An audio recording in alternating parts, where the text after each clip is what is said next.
우리 말씀 보겠습니다. 사도행전 12장 13절부터 25절까지 말씀입니다. 어제부터 갑자기 등장한 인물이 한 명 있는데 헤롯이라는 인물입니다. 그리고 헤롯과 반대편에 서 있는 인물이 또 하나 있는데 이제 베드로죠. 헤롯의 여러 가지 계획들이 있습니다. 하나는 성공했습니다. 야고보를 칼로 죽이죠. 근데 베드로도 동일하게 가두려고 했지만 그것은 전적인 하나님의 은혜로 실패하게 됩니다. 그리고 베드로는 자기도 처음에는 꿈인지 생신지 모르고 있다가 결국 옥에서 풀려나게 되고 자신을 위하여 기도하고 있던 자리에 이제 찾아가게 되는 장면입니다. 그 이후의 내용들이 이제 오늘 본문인데요. 저는 오늘 그 세상 사람들과 또 우리 성도들의 삶의 방식에서의 그 다른 점 두 가지, 또 그로 인한 또 하나님의 엄중한 심판 그리고 하나님의 판단에 대해서 이야기를 나눠보려고 합니다. 여러분들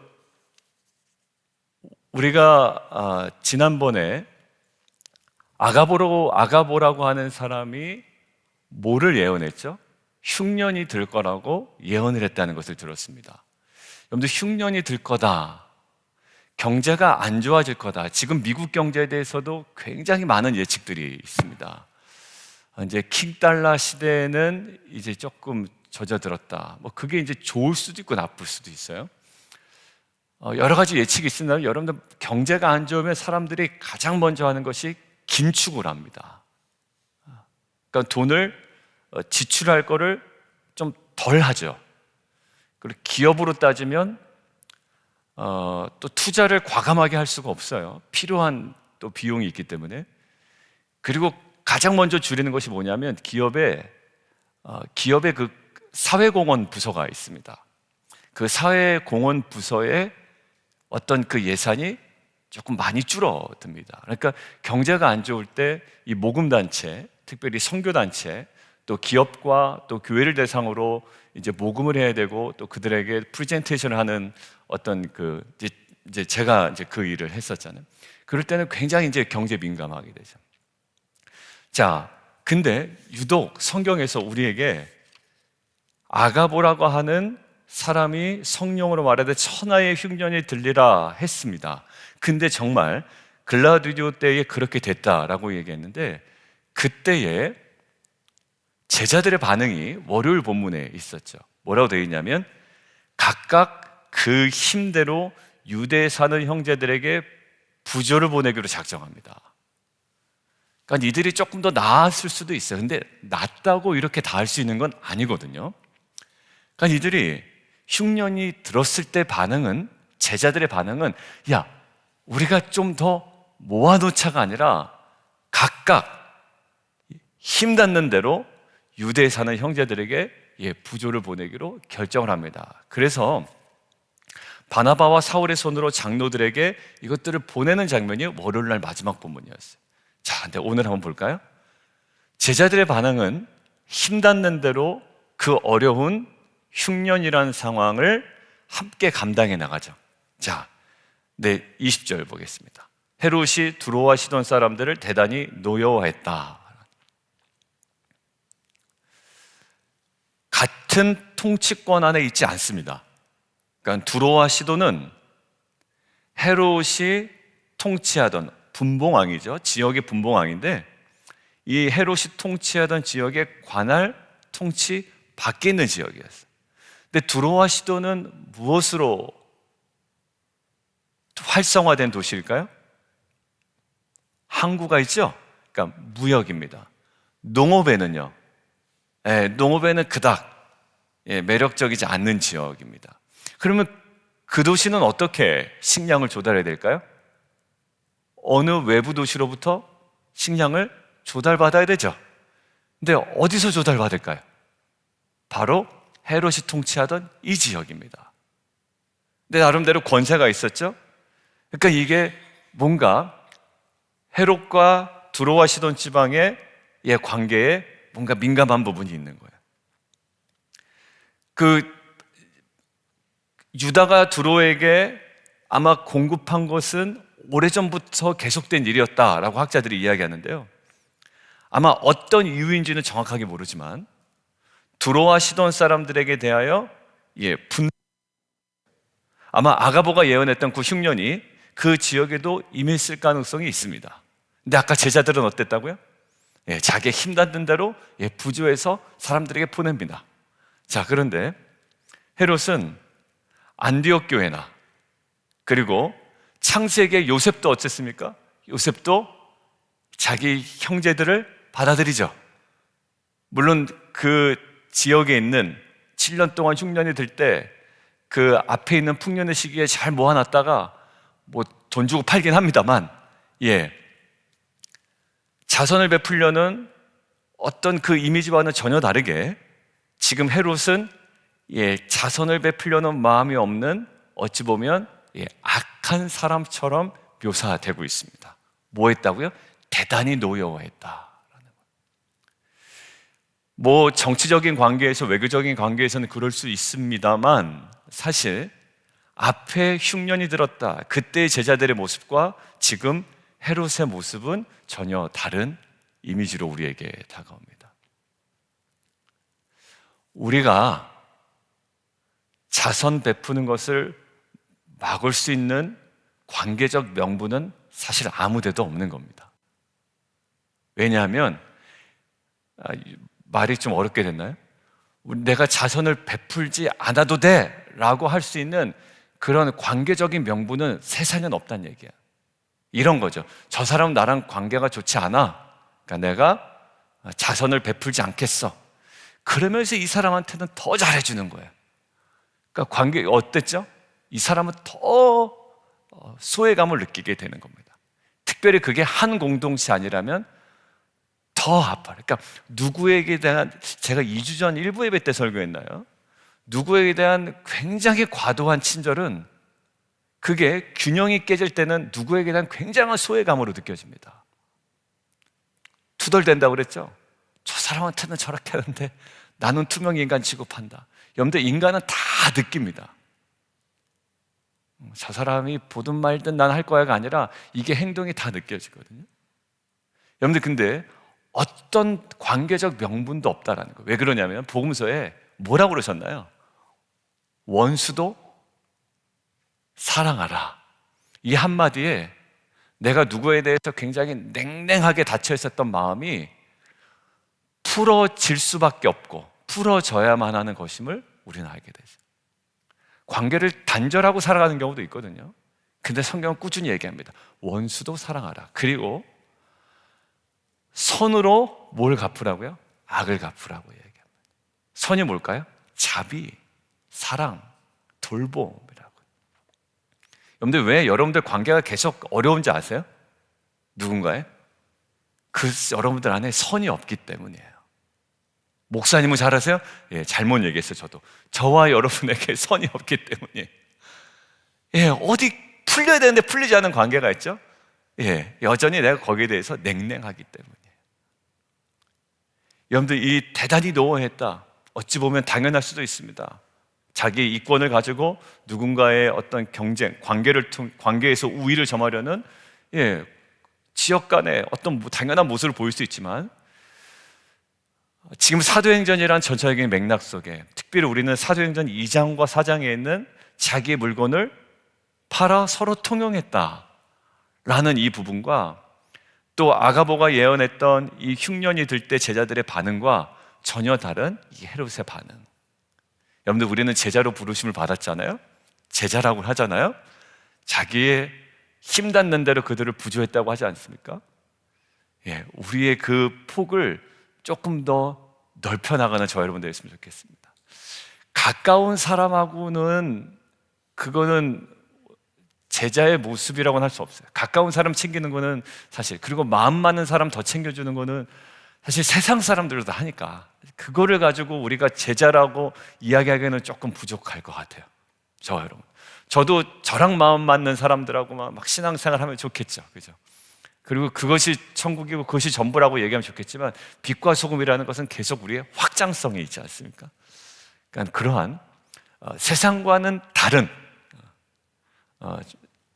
헤롯과는 다른 이 흉년 때에 전혀 세상과는 전혀 다른 어떠한 이 제자들의 모습이 저와 여러분의 진정한 빛과 소금의 모습이 되기를 원합니다. 그리고 즐거움으로 하세요. 억지로 하지 말고.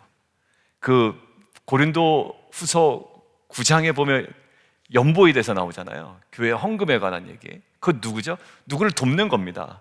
어디? 예루살렘 교회를 돕는 연보를 고린도 교회가 하고 있는 거거든요. 억지로 하지 마라 얘기하잖아요. 그때 힘이 닿는 데까지 하라라는 거예요. 그게 세상의 방식이 아닌 이 땅을 살아가는 하나님 나라의 제자의 방식인 줄 믿습니다. 조금 관점만 다르게 하면 우리 안에 기쁨이 생기고 우리 안에 그로 인한 하나님께서 주시는 정말 큰 평강과 은혜가 임할 줄 믿습니다. 자, 두 번째는요, 흉년에 대한 반응이 좀 달라도 그랬죠. 두 번째, 칭찬에 대한 반응이 달라요. 흉년, 누군가의 어려움에 대한 반응이 틀렸어요. 세상과 제자의 모습은. 그런데 칭찬에 대한 반응이 틀립니다. 자, 첫 번째 먼저 볼 것은 10장 26절, 앞으로 잠시만 돌아가 보죠. 10장 26절.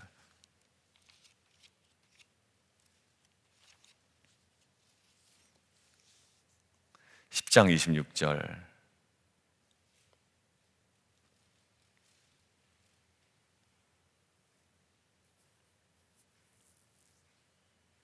고넬료와 그 모여있는 사람들이 베드로 앞에 절합니다. 25절에 고넬료가 그의 친척과 가까운 친구들을 다 모아서 기다렸죠. 베드로도 깜짝 놀랐어요. 단순히 뭐 하나 순종했을 뿐인데 맨 처음으로 들어가면 정시의 기도 시간 하나 순종한 거예요. 월요일날 우리 남성들 모일 때 베드로를 통해서 이방 선교가 열리잖아요. 근데 나의 불순종으로 뭔가 이렇게 하나님의 역사가 막혀 있나? 라고 묵상을 하셨다는 거예요. 근데 밟고 가다 보니까 맨 앞에 어디 있죠? 베드로의 정시 기도가 있었고 그 기도의 맥락 속에 환상 보여주셨고 환상 보여주실 때 뭔지 몰랐어요. 뭐지 이게? 라고 했는데 성령께서 일어나 내려가 의심하지 말고 따라가라 이렇게 하셨죠. 그러니까 베드로가 또 조각 순종 하나 한 거예요. 내려갔습니다. 그리고 따라가는 순종 갔어요. 그랬더니 뭔가 활짝 뭐가 열려 있는 거예요. 자, 근데 그 사람들은 기다렸죠, 베드로를. 그러니까 마치 신처럼. 26절 같이 한번 읽습니다. 시작. 10장 26절이요. 시작. 베드로가 일으켜 이르되 일어나 나도 사람이니라 하고 더불어 말하되 들어갔다. 이렇게. 뭐라고 했대요? 나 사람이다 라는 거예요. 여러분들 아무것도 아닌 것 같잖아요. 근데 이때 인간이 취할 수 있는 가장 죄성 있는 모습이 뭔지 아세요? 침묵입니다. 침묵이에요. 칭찬할 때 침묵하는 거예요. 나는 동조 안 했어. 근데 침묵해버리는 거예요. 여러분들 지금 뭐 했다고요? 완강하게 아니라고 얘기했다고요. 여러분들 칭찬을 대하는 방식, 나도 사람이라는 거예요. 오늘 볼까요? 오늘 본문에 22절이요. 백성들이 크게 부르되 이것은 누구의 소리다? 신의 소리다. 사람의 소리가 아니다. 여러분들 이 아부를 왜 할까요? 정말 신의 소리여서 그럴까요? 아니에요. 여러분들 정말 제가 뭐 잘나서 사람들이 칭찬할까요? 아니에요. 여러 가지 동기가 있어요. 여러분 사실. 여러분도 사실 남 칭찬할 때 여러 가지 동기로 칭찬하잖아요. 여러분들 어떤 동기일까요? 지금 들어오시던 사람들 뭐예요? 이거 관계 어긋나면 식량 공급이 안 된단 말이에요. 여러 가지 이유가 있습니다. 근데 이거를 뭐라고 여겨요? 헤롯이 그 영광을 하나님께 돌리지 아니하였다. 여러분 아무것도 아닌 것 같아요. 그런데 정말 이 땅을 살아가는 제자의 모습이 어때야 되는지 분명히 보여주는 거예요. 베드로 능력이 있었습니다. 9장에 무슨 일 벌어졌어요? 병든 자, 죽은 자까지 살려냈던 베드로예요. 여러분들 정말 우쭐할 수 있었습니다. 한 번의 설교로 몇 명 돌아오겠다고요? 3,000명. 여러분들 어깨 뽕이 여기까지 올라갈 가능성이 많아요. 근데 3,000명 한 번이 아니네. 그 사도행전 3장 끝나고 4장 가니까 몇천 명이 또 한꺼번에 돌아왔대요? 5,000명. 그러니까 이것은 어깨뽕이 정말 한 수백 개는 올라갈 수 있을 거예요. 그런데 베드로가 이 순간에 사실 아무것도 안 했어요. 근데 베드로의 존재만으로 여러분들 얼마나 그럴까요? 여러분들 누구 나타나기만 하면, 유명하신 목사님 나타나면 여러분들 저도 이렇게 바라봅니다. 어휴, 저 유튜브로만 보던 어떤 목사님이고, 유명한 목사님이고, 한국에서 정말 내노라는 목사님이 옆에 지나가면 여러분들 진짜 연예인처럼 사인이라도 받고 싶을 생각일 거예요. 우리가 목사님, 야, 저 목사님이다. 여러분들 그때 저는 이찬수 목사님을 기억합니다. 이찬수 목사님 제가 외부 집회 갔다 만났어요. 제가 기아다치 끼고 간사니까 저도 집회에 많이 다녔거든요. 한국에 있을 때 어느 집회에 가서 저도 이제 짧게 광고하기도 하고, 아니면은 그 소그룹, 그러니까 수련회 때 뭐 선교 한국 뭐 이렇게 되면 부스를 운영하기도 하고, 아니면 이제 선택 강의 중에 하나를 맡기도 하고 이렇게 돼요. 그럼 이제 강사들이 같이 모이잖아요. 그러니까 이제 강사들을 모일 때 가끔 이제 말도 안 되는 강사들과 함께 있을 때가 있어요. 그때 이제 이찬수 목사님이 옆에 계신 거예요. 이찬수인가 이천수인가 갑자기 헷갈리네. 이찬수 목사님이죠. 근데 얘기하는데 그 이제 뭐라고 얘기하신 걸 제가 들었냐면, 거기에 이제 좀 나름대로 내노라 하시는 목사님들 계실 거 아니에요? 이찬수 목사님 이렇게 얘기했더라고요. 제가 잘 몰라서 그러는데 목사님, 그때 뭘 물어보셨나? 선교는 어떻게 합니까? 라고 물어보셨나? 아니면 뭐가 어떻게 됩니까? 물어보셨던 거예요. 그러니까 그때 분당 우리 교회는 이미 엄청 큰 교회예요. 그런데도 제가 잘 모르는데, 그러니까 이거는 사실 교만도 아니고, 그러니까 철저하게 겸손하려는 그냥 목사님의 나름대로 몸부림이었다라고 저는 생각을 합니다. 저는 해석을 해요. 그냥 뭐 사람들이 물어볼 때 그냥 여유로운 모습으로 대답해 줄 수 있지만, 그냥 태도 하나하나를 굉장히 조심해하는 모습들을 그냥 엿볼 수가 있었던 것 같아요. 아무것도 아니에요. 예, 제가 한 거 아닙니다. 저 그냥 사람입니다. 여러분들 그냥 이게 쉽게 나오지 않아요. 어떻게 그렇게 섬기세요? 대단하세요? 힘들지 않으셨어요? 아니요. 여러분들 이거는 좀 부족한 것 같아요. 아니요. 뭘요? 거기서 멈춰있지 말고 정말 중심으로, 정말 이것이 하나님께 주신 부르심이었고 온전히 순종할 수 있는 것만 감사하다라는 나의 마음의 중심의 고백이 있어야지만 정확한 표현과 표정이 나오는 것 같아요. 뭐가요? 정확한 표정과 표현. 그냥 하라고 한 데서 나오는 표정과 표현이 아니라 내 마음에 그것이 간직될 때만 나올 수 있는 정확한 표현과 표정, 그것으로 정말 빛과 소금의 다름을 나타내는 저 여러분 되기를 원합니다. 뭐 있다고요? 영광을 하나님께 돌리지 않았다. 그러면 결말이 어떻게 될까요? 자, 결말 함께 보겠습니다. 제자의 삶을 살았던 베드로가 경험했던 건데요, 어제 본문 함께 볼까요? 12장 7절이에요. 누가는 의도했는지 안 했는지 모르겠지만 동일한 동사를 사용합니다. 12장 7절 같이 한번 읽을까요? 시작. 호련히 주의 사자가 나타나매 옥중의 광채가 빛나며 또 베드로의 옆구리를 쳐 깨워 이르되 급히 일어나라 하니 쇠사슬이 그의 손에서 벗어진지라. 여러분들 거기서 이렇게 밑줄 그어놓으십시오. 거기다 저도 요번에 알았는데요, 파타소라고 되어 있네요. 헬라어가 파타소입니다. 주의 사자가 베드로를 쳐서 뭐 했습니까? 죽었습니까? 아니죠. 베드로를 쳐서 오히려 급하게 깨워서 가야 할 방향으로 보냈죠. 그리고 옥에서 구해냈죠. 파타소해서 베드로를 옥에서 구해냈죠. 그런데 오늘 23절은 동일한 동사를 사용합니다. 헤롯이 하나님께 영광을 돌리지 아니하므로 주의 사자가 똑같이 베드로가 주의 사자가 베드로를 쳐서 구원했는데, 오늘 본문은 주의 사자가 누구를 쳐요? 헤롯을 쳐서 죽게 합니다. 여러분들 누가복음 1장 52절에 마리아의 찬가가 나오거든요. 마리아의 창가에서 뭐가 나오냐면 권세 있는 자를 그 위에서 내리치셨으며 비천한 자를 높이셨다고 그래요. 여러분들 이 땅에서 살면요, 내가 스스로 높아지면 하나님은 어떻게 하신다?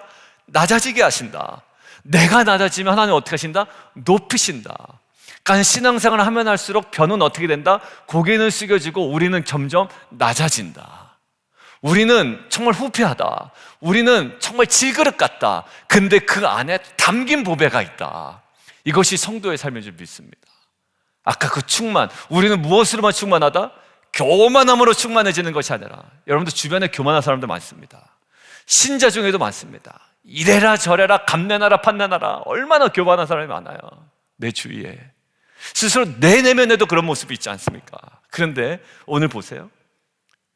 이 흉년을 대하는 방식, 그리고 칭찬을 대하는 방식, 아무것도 아닌 것 같죠? 그 사소한 것에도 신자와 세상에 정말 완전한 구별이 보이잖아요. 근데 결말이 어떻습니까? 베드로를 쳐서 어떻게 구원하게 하시고, 옥에서 나오게 하시고, 헤롯을 쳐서 결국 죽게 하십니다. 권세 있는 자를 내리치셨고 비천한 자를 높이십니다. 결국 베드로는 옥에서 나와 사도의 자리로 높여지고, 헤롯은 왕의 자리에서 결국 죽음의 자리로 추락하게 된다는, 오늘 최대한 겸손, 그죠? 그리고 최선의 자비, 흉년에 대해서는 최선의 자비, 그 다음에 칭찬에 대해서는 최대한 겸손. 이것은 겸손한 척이랑은 달라요. 우리는 너무 겸손한 척을 하는 교만한 우리의 모습들을 너무 많이 봤어요. 겸손한 척을 하는 교만한 모습이 더 우리한테는 분노가 되고 내 안에 있는 정말로 떼어내고 싶은 모습이죠. 오늘 나왔던 하나님의 계획을 믿고 하나님의 뜻을 이루어가는, 그리고 아주 사소한 흉년과 칭찬이라는 다반사로 우리 안에 벌어지는 일이지만, 빛과 소금의 공동체가 어떠해야함을 알아. 이제는 하나님의 치심으로 몰락하는 인생이 아니라 오히려 하나님의 치심으로 우리가 더 나은, 하나님께서 열어놓으시는 그 사역의 장으로 온전히 나아가 쓰임받는 저 여러분 되기를 주님의 이름으로 축원합니다. 우리 함께 좀 기도하며 나가도록 하겠습니다.